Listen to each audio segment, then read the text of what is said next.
Castro nós temos uma cidade que já tem 320 anos, é um local já bastante histórico, né? E uma das características nossas justamente é esse, o nosso turismo, a nossa cultura é histórica. Então nós temos bastante espaços culturais e turísticos e isso reafirma, né, a nossa cultura, a nossa identidade.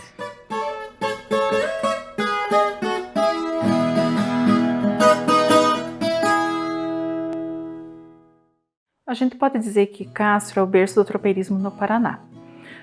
Essa nossa região aqui, geograficamente, ela é muito favorável para pastagens, topograficamente ela é muito favorável também para as viagens. Então os tropeiros passavam por aqui justamente porque eles encontravam essa facilidade. Vegetação muito boa, aguada muito boa, um relevo suave, né, uma topografia suave, que fazia com que então eles preferissem passar por aqui do que encontrar um caminho mais difícil. No entanto, quando passavam aqui por Castro, havia um obstáculo, que era o rio Iapó, que pelo próprio nome indígena significa rio que alaga. Então é um rio que ele tem as margens muito alagadiças. Muitas vezes quando os tropeiros passavam por aqui, o rio estava alagado, então com as tropas eles não conseguiam varar o rio, passar por dentro da água, né? Então eles eram obrigados a ficar, às vezes semanas e algumas vezes até meses, esperando que essas chuvas baixassem o nível do rio. Com o tempo isso foi agregando pessoas que vinham fazer concertos dos arreios, que vinham ferrar um animal, que vinham vender uma roça, e isso foi criando elementos então para a construção de um povoado, que as pessoas se agregavam aqui para fazer atividades comerciais com os tropeiros. Então os tropeiros foram o início da nossa povoação, do nosso povoamento, né? E isso não se manifestou só no começo, foi um ciclo que permaneceu por anos, por mais de um século. Então Castro foi crescendo graças a esse movimento de tropas, que eram milhares de animais que passavam aqui todos os anos. A história de Castro, ela se confunde um pouco com a história religiosa das pessoas os primeiros moradores dos ensediamentos que aqui tinham e que trazem, quando vêm morar aqui, trazem esta devoção da Senhora Santana, que para estas famílias portuguesas era a padroeira principal dos rebanhos que eles tinham, né? E por isso dedicam a devoção à Senhora Santana de toda essa região. Então a história da paróquia ela se confunde realmente com a formação do povoado e que depois deu origem ao município de Castro, né? A paróquia ela é bastante tradicional, né? Bastante marca a história de muitas famílias aqui, porque quando se insediaram na região tinham como ponto de referência a Igreja de Santana. Ao longo dos anos, a atividade tropeira moldou o desenvolvimento e a cultura local. Os espaços históricos ajudam a preservar a memória dessa época. Ali nós temos um conjunto de 3 espaços culturais que são representativos da nossa origem, né? É o Museu do Tropeiro, a Casa de Sinhara, a Casa José Rosas, que é uma casa de exposições, e a igreja. Então aquilo também no centro da cidade. Então a cidade ela tem uma identidade assim bastante particular, histórica, né? Tanto que o nosso turismo e a nossa história aqui é bastante educacional e de pesquisa, porque a gente tem bastante preciosidades históricas, vamos dizer assim. A paróquia, de modo geral, ela é uma referência, né? Tanto pelo tamanho da igreja, pela posição geográfica que ela encontra, está bem no centro da cidade. Depois é uma igreja realmente de uma arquitetura muito bonita, né? É um neoclássico bastante marcado de um neoclássico a estrutura dela. Então ela tem esse referencial, né, da igreja matriz. Quando se fala hoje em Castro de igreja matriz, nós falamos, tem outras matrizes, né, como a paróquia Nossa Senhora do Rosário, a paróquia São Judas Tadeu, a paróquia Perpétuo Socorro, mas a matriz do povo é a Santana, porque está ligada à história, né? Então essa referência religiosa ainda é marcada, tanto que se você pegar qualquer publicidade de Castro, qualquer propaganda sobre Castro, sempre vai aparecer a igreja. Então a igreja é um marco, não só religioso, não só afetivo, mas também é que entra no aspecto da cultura do povo, né? Entra dentro dessa condição de um povo viver bem. Talvez não muitos tenham ligação mais com a igreja católica, mas com a igreja matriz como referência tem. por idealização e iniciativa da professora Judite Carneiro de Mello, ela viu que a tradição, a identidade do povo castrense estava muito ligada ao tropeirismo. E Castro não tinha um museu que contasse a sua história. Então ela intuiu que Castro, para contar a sua história, tinha que contar a história do tropeirismo. Então foi criado assim, em 1977, o Museu do Tropeiro, que acabou se tornando o primeiro museu desse tema no país. E o diferencial é que nosso museu tem peças totalmente originais. São peças que ela coletou no interior do município, que foram doadas. Então são peças que você vai ver mais desgastadas, mas porque são peças originais, peças usadas, né, pelos tropeiros. O Museu do Tropeiro, além da sua exposição Tropeirismo, que mostra o cotidiano das viagens dos tropeiros, né, com todas as suas tralhas de viagem, digamos assim, ele também tem uma exposição anexa, que é a exposição Casa de Sinhara, que retrata o ambiente doméstico das famílias tropeiras, né, porque enquanto o tropeiro viajava, as suas esposas, as suas filhas, as suas mães ficavam com as obrigações do cuidado da família, da administração dos bens. Em janeiro de 2004, foi inaugurada uma exposição que a princípio foi pensada para ser temporária, né? A exposição Casa de Sinhara já foi pensada com esse termo, né, esse nome, com essa ideia de homenagear as mulheres. E aí ela foi, a princípio, ali em janeiro de 2004, e ela ficou aproximadamente 3 meses, até março de 2004. O que era esse acervo, né? O que era essa Casa de Sinhara? Então foi, naquele momento, escolhido um imóvel, né? Um imóvel tombado, uma casa que foi alugada, então, porque seria, né, temporária, ela foi alugada pela Prefeitura de Castro, e a Judite Carneiro de Mello e a equipe do museu montou então essa exposição, que era basicamente a reconstrução de um cenário de casa, né?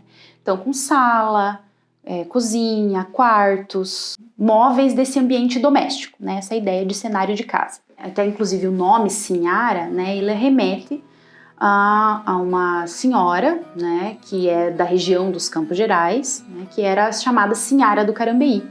Que a região de Carambeí, a fazenda Carambeí, pertencia a Castro, né? Então a gente tá falando do mesmo território, né, a princípio, ali, né, da região dos Campos Gerais. Então é uma homenagem, digamos assim, essa Sinhara do Carambeí representa tantas outras mulheres, né? Principalmente essas mulheres esposas, mães, filhas, né, de tropeiros, porque né, a relação com o museu, e que acho que é uma das principais referências, assim, né, porque, ou a gente pode citar como uma referência, né, a Sinhara do Carambeí, que era a senhora Francisca de Paula Lima, que inclusive é citada pelo naturalista Saint-Hilaire, né, que em 1820 faz uma viagem, né, passa aqui pela região dos Campos Gerais e deixa registros, né, das suas impressões sobre a região dos Campos Gerais. Mas é interessante como ele registra o que ele observa dessas mulheres aqui da região dos Campos Gerais, né. Você vai lendo o relato dele, que é como se fosse um diário, né, e ele, quando ele chega numa determinada propriedade, ele relata, estavam só as mulheres, né, porque os homens ou estavam para o sul ou estavam em Sorocaba, então, ou seja, né, essa relação com o ciclo econômico do tropeirismo, né, os homens estavam em viagem, não estavam ali nas suas propriedades, né. E aí quem estava nas casas? As mulheres, né, então as mulheres que estavam cuidando dos negócios, que estavam cuidando da casa, que estavam recebendo, inclusive, esses forasteiros, esses visitantes, enfim, e ele fala disso, né, dessas mulheres que tem essa característica, né, de não ter vergonha, de não ser acanhada, de receber, de conversar, né, de bem receber, inclusive isso ele registra isso, né, dele ser bem recebido por essas mulheres. Em mais de um local, assim, aqui na região dos Campos Gerais, ele faz esse registro.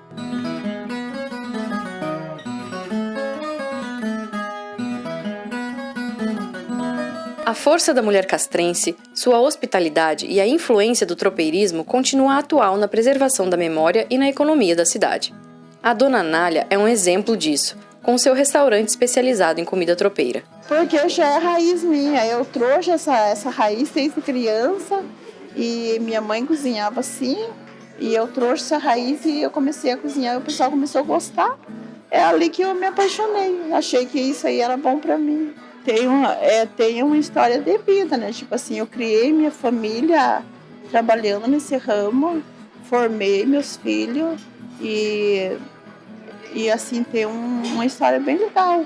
Eu criei minhas filhas sozinha e, assim, uma coisa bem bonita, sabe? E a gente só trabalhou com isso, sempre no restaurante, sempre com comida. Qual que é a sua cozinha? Mais comida do campo, assim, tipo comida tropeira. Feijão tropeiro, polenta frita, feijoada, leitão assado, costela. Essas delícias do campo mesmo, mas só mais coisa bem tropeira mesmo. A religião continua a ser uma parte vital de Castro, influenciando a cultura e as tradições locais. E Santana sempre nos trouxe assim muita fortaleza na nossa caminhada pessoal. Então, desde pequeno e até quando nós casamos, há 25 anos atrás, a gente passou a ter essa vivência. Posso dizer que foi eu que trouxe ela para conhecer Santana. Mais tarde, nós os conhecemos, participávamos das missas e nos casamos aqui na paróquia Santana.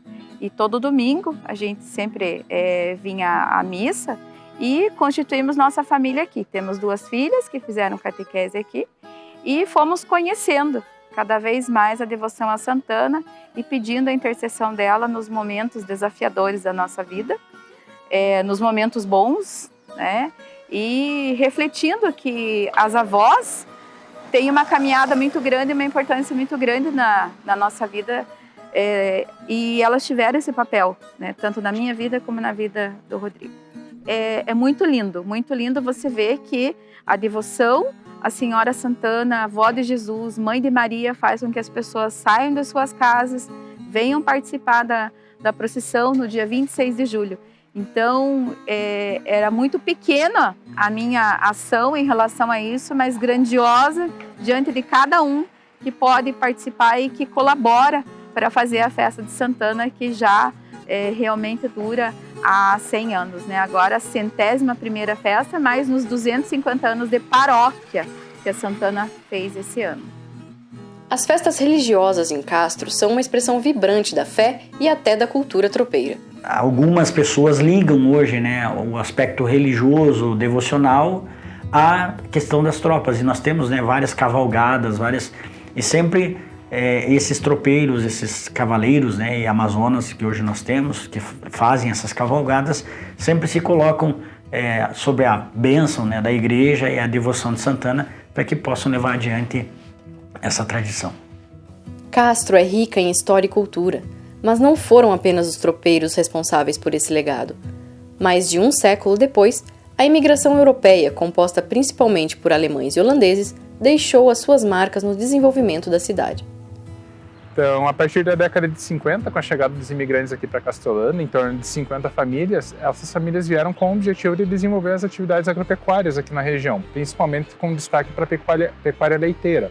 Dentro do próprio processo de imigração vieram, então, cabeças de gado, junto com esses imigrantes da Holanda, para desenvolver essa atividade leiteira nas propriedades nos primeiros anos.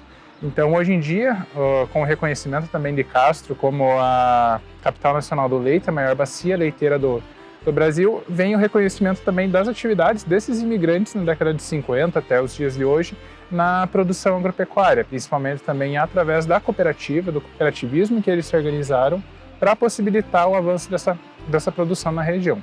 Então, junto com a chegada desses imigrantes, eles trouxeram também tradições próprias, um modo de vida próprio que eles possuíam nos Países Baixos.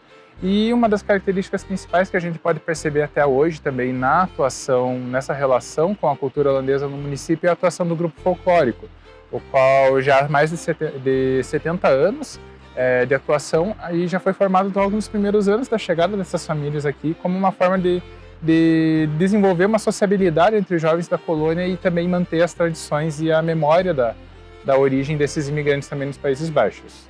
Então, em 1991 foi formado o primeiro espaço de memória da comunidade de Castolândia, que foi uma iniciativa de senhoras da comunidade que formaram o Museu do Imigrante Holandês. Com o desenvolvimento também da comunidade, em 2001 foi formado então o Memorial da Imigração Holandesa, o Moinho de Evento de Imigrante, e em 2016 o museu ganhou um outro espaço, remetendo também às moradias, às propriedades desses imigrantes também na Holanda. E esses espaços são primordiais também para a manutenção da memória, da cultura desses imigrantes, por trazerem e serem responsáveis por manter também atividades culturais, atividades de pesquisa, de preservação dessa memória desses imigrantes também. As terras alagadas em Castro, que há séculos desafiavam os tropeiros, também instigaram os holandeses que, com a sua experiência em diques, controlaram a umidade excessiva do solo na colônia castrolanda. Outro local referência na cidade e que sofria com alagamentos é o Parque Lacustre. A nossa origem é tropeira. Aqui no Parque Lacustre era um lugar que estava vazio porque ele era um banhado. E isso impossibilitava a ida e vinda da cidade com o bairro, com a Vila Rio Branco. Até que um dia apareceu um técnico, um arquiteto, e falou assim: banhado, a cidade não atravessa banhado, vocês têm que dar um jeito nesse banhado. E aí, naturalmente, foi feito um lago, né? Não é uma construção de concreto, é um lugar de contemplação e de passeio. Você pode ver que aqui reúnem-se as pessoas de todas as classes sociais, de toda a cidade inteira, né? E transformou isso então num lago bem no centro da cidade, o que é uma integração realmente para a população. Castro, com suas paisagens encantadoras, rica história e prosperidade, é uma cidade que honra suas raízes e olha para o futuro com orgulho e tradição. Mas eu acredito muito que a preservar a memória histórica enquanto paróquia, é tão importante quanto a parte religiosa, porque nós estamos salvaguardando a história religiosa, a memória afetiva de um povo que aqui se estabeleceu e que construiu essa cidade, né, com todo esforço, e que talvez hoje não tanto com a presença religiosa ou com a devoção ou com a participação da igreja, mas que uma vez preservada essa memória nós poderemos certamente, né, levar adiante também. Já se passaram 250 anos e se preservarmos a memória teríamos mais 250 anos, e aí talvez algum dia as pessoas estarão falando de nós também, né? Dizendo: aquele padre cuidou do memorial, aquelas pessoas que lá estavam no momento cuidaram da memória da nossa história, né? Eu não digo que eu tenha uma importância, mas eu digo que eu tenho uma gratidão, porque eu acredito que eu vim parar no lugar certo. A gente recebe aqui os alunos, de ver o brilho nos olhos deles, né? Ou de ver uma terceira idade visitando o museu e dizer: nossa, esse aqui tinha na casa do meu pai, tinha na casa da minha mãe. Isso traz uma gratificação imensa para mim, pessoalmente, né? De saber que as pessoas, tanto a nova geração quanto a geração mais antiga, se identificam com esse espaço e se comunicam com esse espaço. São questões do cotidiano que a gente percebe que trazem novos olhares para a atuação, novas perspectivas para o trabalho também. Não apenas como historiador aqui na instituição, mas também na atuação enquanto munícipe, enquanto morador do município de Castro. A gente percebe novos vieses, novas questões que se desenvolvem a cada dia e que a gente valoriza também um pouco mais o legado dessa imigração holandesa aqui na Castrolanda. Eu acredito que a exposição da Casa de Sinhara é uma oportunidade, né? Ela oportuniza que a gente reflita sobre esse cotidiano da mulher, né? Do final do século XIX, do início do século XX, né? Em que as mulheres estavam ali exercendo seu papel na sociedade, mas muitas vezes fora dos livros de história. Então eu acho que a ideia da Casa de Sinhara, né, o conceito é esse, assim, né, de trazer à luz a participação das mulheres, né, o lugar das mulheres na história da cidade de Castro, né. É claro que ele não está só restrito ao ambiente doméstico, né, mas a partir dessa reconstrução, desse cenário, né, do ambiente doméstico, a gente pode pensar outras questões hoje, né? Ressignificar isso hoje também, né? Porque se eu fosse criança nesse momento, esse parque aqui acho que seria um dos pontos que eu elegeria para passear de bicicleta, para brincar, para subir nas árvores, para realmente ser um lugar meu. Daqui 10, 20 anos eu não posso falar para você, porque talvez eu nem esteja aqui. Mas uma coisa eu falo: eu não quero que a minha família deixe morrer essa tradição. Eu quero que sempre tenha, né? Mas eu quero que cresça muito mais. Eu vi que a sua filha trabalha aqui junto. Minha filha, meu neto, meu filho já trabalhava, agora já se formou e saiu fora, né? E a minha família, assim, tá pegando gosto, sabe? A minha família tá pegando gosto, eu ensino bastante para eles.